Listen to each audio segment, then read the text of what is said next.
All right, brothers and sisters, we just had another sell-off in the crypto market, and this one was even bigger than the liquidation event because this one finally got us to the 20 in fear, one of the lowest we've seen since April, which is very big here, and which begs the question, is the sell-off over? We're seeing a few things that could indicate that the sell-off might be over. Are we gonna recover here? What's really happening? So with no further ado, let's get into today's video. And as usual, I'm not a financial advisor. The show is not financial advice. The show is for entertainment, some education, and hopefully finding God.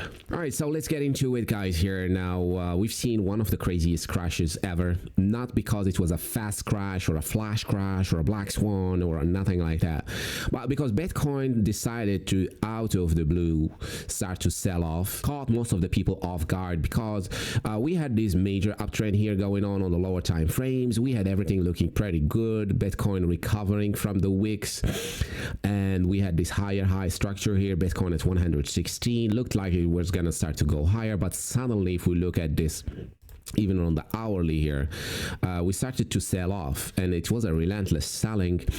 We started to see Bitcoin relentlessly selling, even causing Ethereum in altcoins to go even lower. So Ethereum now is at 3,000, almost 3,400, but they did go to 3,000, and it is also at support here, which we're gonna get into. And basically, this Bitcoin crash caused a lot of fear, which is now at 20. So here's the thing. It never feels good when it's the right time to be buying. And it never feels as well like the right time to be selling when we're at extreme greed. So this is the first point I'm looking at. Now, I'll be honest, this is the first time that I felt like maybe it's over and I should panic sell. So because this was really brutal. When you look at it, we just survived the 10-10 and the biggest liquidation, and then we see another crash below the wicks.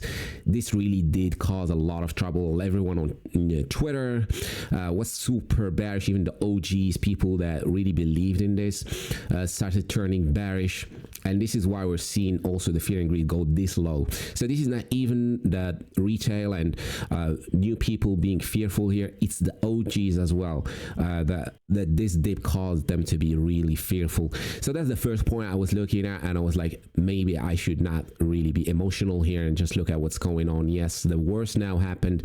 Ethereum crashed below 4K, it went to 3K. It looked really bad, it felt bad, and my spot backs are down a lot, and this really adds to the pain and to the feeling of panic selling and just getting away of this. And usually this only means that we are close to a bottom. So if I'm looking at this from a point of view of someone who holds no crypto and is fully stable and fully has stables, this would look like the best entry. If I was in no trade, I would look at this as the best entry normally, and I would be really happy to see this. And I usually like extreme fear, and I really love to buy extreme fear. So that's what I told myself, and I was like, this could be it. This could be the bottom forming slowly here. It's very rare that we see extreme fear or fear being a bad place to be buying or holding in this case, because the market really caught a lot of people off guard, waiting for recovery. So one more thing here, and now we're out of the woods a bit from this thing here, which is the 50-week moving average. Now yesterday we were below it. So if we look at this, yesterday we were right below it here. We were at 99 on Bitcoin, and the moving average is 102,900, and Bitcoin was at 99,000. It looked really bad. It looked like we're gonna close the weekly below it, but I remembered and reminded myself that this is Tuesday, this is Monday, we still have the week to go, and it's likely we're gonna recover it. So this is what happened today.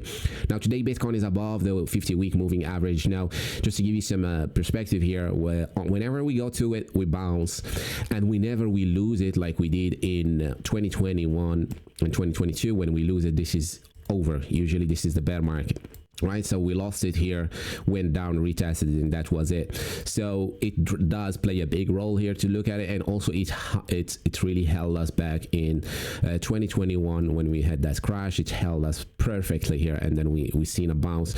So now once again we are bouncing from it. Now today is Wednesday, we still have the week to go, but I do believe we got the worst behind us here for that 50-week moving average, and likely we close above it. And one more thing I want to look at as well is the stock market, because that also helped cause more drops on Bitcoin and altcoins. And today the stock market looks like it's green, so it's helping Bitcoin.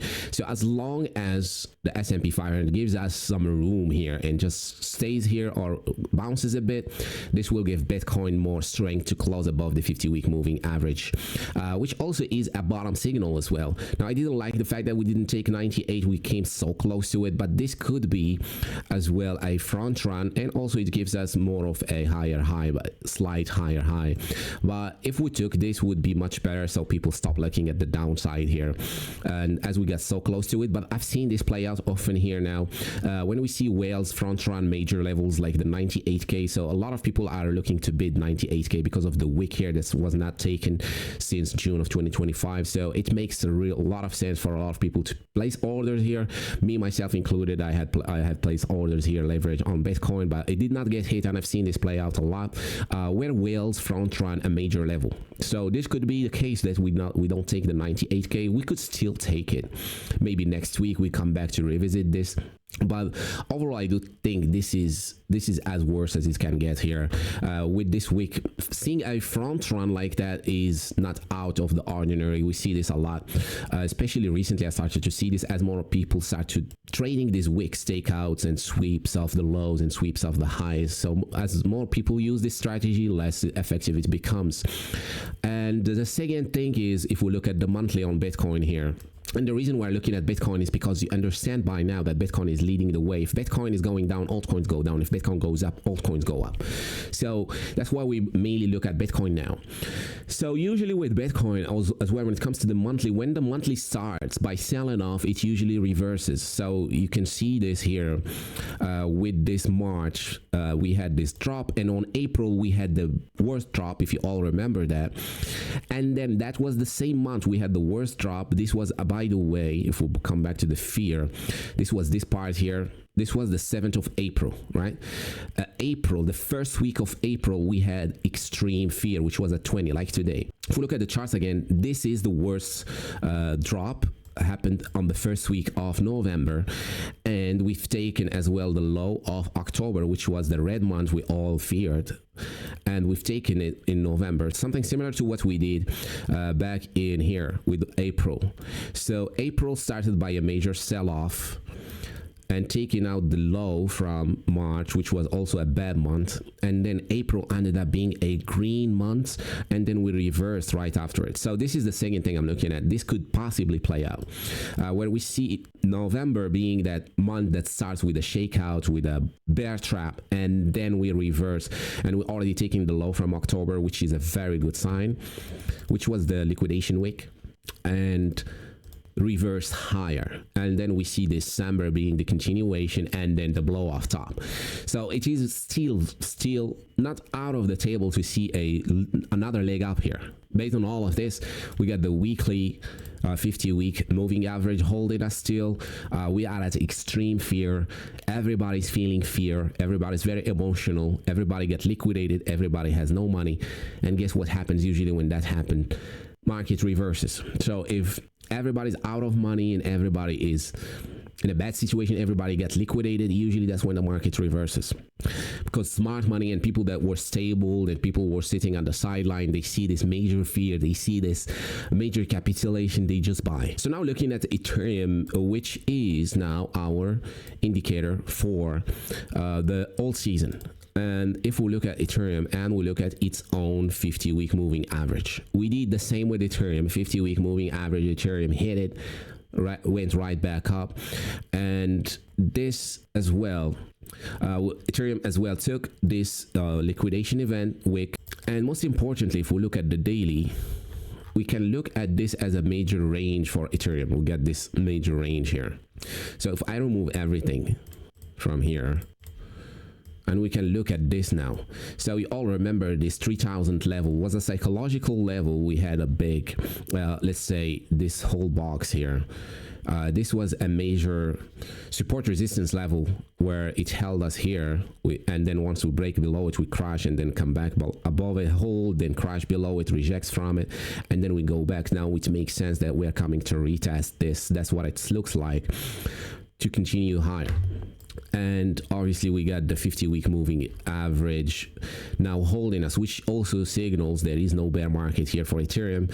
It's the same thing back in the days here. 1.8 lost it, and we closed the weekly candle below the 50-week moving average. We came back up for a dead cat bounce, and that was it. So far Ethereum is still above the 50-week moving average, and if we look at the daily as well, we're seeing this recovery on Ethereum because Bitcoin is recovering. So that's why I'm just looking at Bitcoin. So if Bitcoin recovers here and comes back, I want to see now the monthly candle, and I want to see first the November candle becoming green and taking out the October open, which is 113, and the last part, or the last place where we got this heavy rejection, which is the 116 level, 115.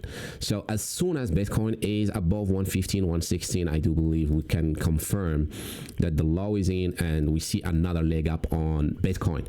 So from the weekly 50-week moving average and the monthly candle compared with March and April being the recovery month, so November looks like it might do the same thing here. And if the dump is over, we got that 98k level still not taken. If there is any more dumps to come, I do believe this will just be to take out the 98k, maybe form a double bottom for us to recover higher, or we just bounce from here, creating more FOMO as we recover. And it is very normal to see this front run of the wicks, and I've seen this over and over as I trade Bitcoin often here on leverage. So I see this play out. Sometimes they don't, and sometimes we do take the lows, like we did here with this 76 low here with the April double bottom candle that ended up being a green candle. So it ended up being a green month and a recovery month. We could also see something like that. We come back to take out the 98k level, and then we recover higher. So that's what I'm looking at here. Overall, I do believe this, if there was a bottom to happen before the major leg up and blow off top of this 2025 bull market for Bitcoin and on crypto, this should be it. This should be it, just because of the fear and greed at 20, and most of the people got wrecked recently, and most of the sidelined money is looking at this right now. And if I was any whale sidelined with billions of dollars here, I would be buying. Honestly, looking at the fear here, looking at everybody wrecked, this is it. Anyways, guys, this was a quick update to keep you updated with what's going on in the market. I still believe higher is to come here for Bitcoin and cryptos in general, leading towards the end of the year, and a blow off top most likely. And I'm still holding here and waiting. And as long as Ethereum recovers here, and alt season is still to happen, and we could still see a major alt season, we still have time for that. We just need a month for alts, like I explained in the previous video, to really rally. It just takes about 5 weeks for altcoins to do what they do in general, like we've seen in 2024, 2023, and 2021 bull market major alt season. Anyways, guys, thank you so much for watching today's video till the end, and I'll see you on the next one. Cheers.